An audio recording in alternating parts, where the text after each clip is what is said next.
welcome back. Today we're going to be talking about gender and sexuality. So before we get going, there's an important distinction that we need to make here that a lot of people, I think, can be confused about at times. So it's important to note that sex is biological. When we talk about sex, we're talking about our chromosomes, our anatomy, our hormones. Gender is socially constructed. So these are like our learned attitudes and behaviors, our social and cultural expectations. These are things that we're socialized to believe. Culturally, we're socialized to expect male or female, but this is sometimes challenged. So starting out, we have intersexuals. This is when their sex at birth is not exactly clear. We have our sexual identities. These are our awareness of ourselves as male or female and how we express our sexual values, our attitudes, our feelings. We have sexual orientation. This is a confused thing a lot too. Sexual orientation is socially constructed, and this is basically our preference for our sexual partners. We have homosexuals, which men generally identify as gay. That's usually the politically correct term. And lesbian is usually the term attached to women who are attracted to other women. Heterosexuals, this is important to define as well. They're often called straight. These are people who are attracted to the opposite sex. Bisexuals are attracted to more than one gender.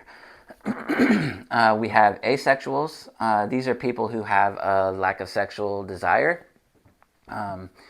A lot of these are lumped into the LGBTQ population, which has been increasing specifically since around 2012, when it has become more acceptable and even gay marriage has become legalized.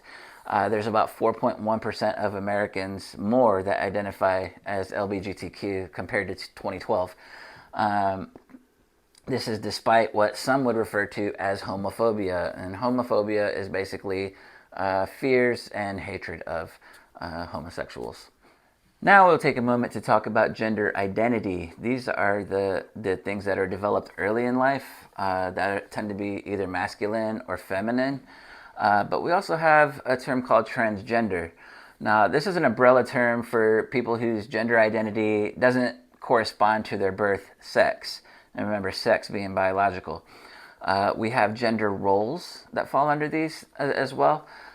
These are the characteristics, the attitudes, the feelings, the behavior that societies expect of males and females. As a society, we tend to fall into these gender stereotypes of like, men equals strength, women equals weakness, in a lot of different forms. If we're looking at these stereotypes, like when a man might be seen as detail-oriented, a woman might be seen as being too firm and too stubborn.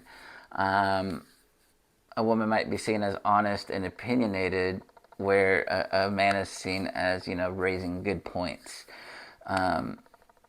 Or a woman might be seen as bitching, where a man is seen as just, being masculine and aggressive in a conversation. So these gender stereotypes tend to fuel sexism, which is basically attitudes or behaviors that discriminate against one sex, which is usually females.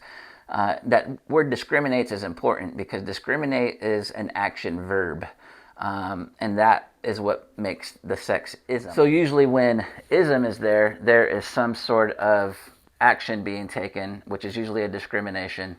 So I can make a comment that sounds sexist, but when I actively discriminate, that is sexism. And discriminate implies a power imbalance. So to move on to some other ways that we can discuss gender, we can look at gender in terms of gender and family. So like who's in charge of the chores at home sort of thing. Why do stay-at-home dads get so much praise when stay-at-home moms seems like normative behavior? We can look at gender and education. Women are more likely to finish college. Women are more likely to become teachers. So when we're looking at gender and education, we want to ask these questions of why. We can look at gender in the workplace and why there's occupational segregation, why women tend to fall in more helping roles and men tend to fall in more leadership roles. We can look at the gender pay gap and ask questions of why women can only expect to earn 80 cents on a dollar of men, often for the same jobs. But speaking of jobs and occupation, another one worth looking at is sexual harassment. These are unwanted sexual advances. They can be verbal, nonverbal, physical. 1 in 4 women say that they have been harassed in the workplace, and only 30% of them actually filed complaints. So we need to examine why that is. We can look at gender in politics. So why 81% of people in Congress are men, which tends to carry over into most government branches. Why this double standard of sex when it comes to sexism, why we create this double standard between men and women. And for example, men not discounting other men for sleeping with multiple partners, where they may discount women for sleeping with multiple partners. Things like that would be like sexual double standard. And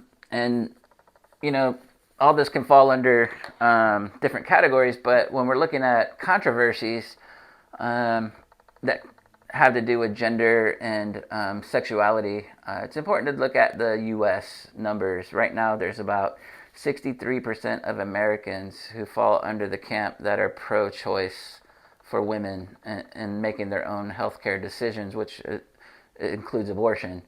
Around that same number, 64% of Americans support gay marriage and their desire to be in a legally binding relationship with each other.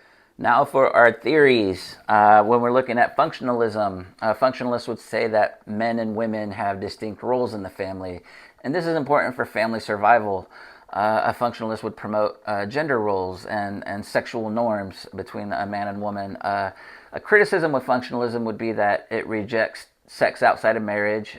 It can appear to be anti-gay, and it assumes that women want gender roles. Conflict theory. Gender roles give men the power. Men tend to regulate women's behavior. This is what a conflict theorist would say. The criticism with this is that women aren't necessarily always powerless, and sometimes women can exploit other women. So that would kind of contradict conflict theory a little bit. But to move on, a subcategory of conflict theory, we're looking at feminist theory. This inequality between men and women tends to reflect historic oppression. So feminists would look at this and the fact that men often use violence to control sexuality, including harassment, rape, trafficking. The main criticism of feminist theory is that it ignores men who don't conform to this sort of gender roles. And much like conflict theory, it also ignores the women's exploitation of other women. Symbolic interactionism would say that gender is a social construction and it's reinforced through everyday actions.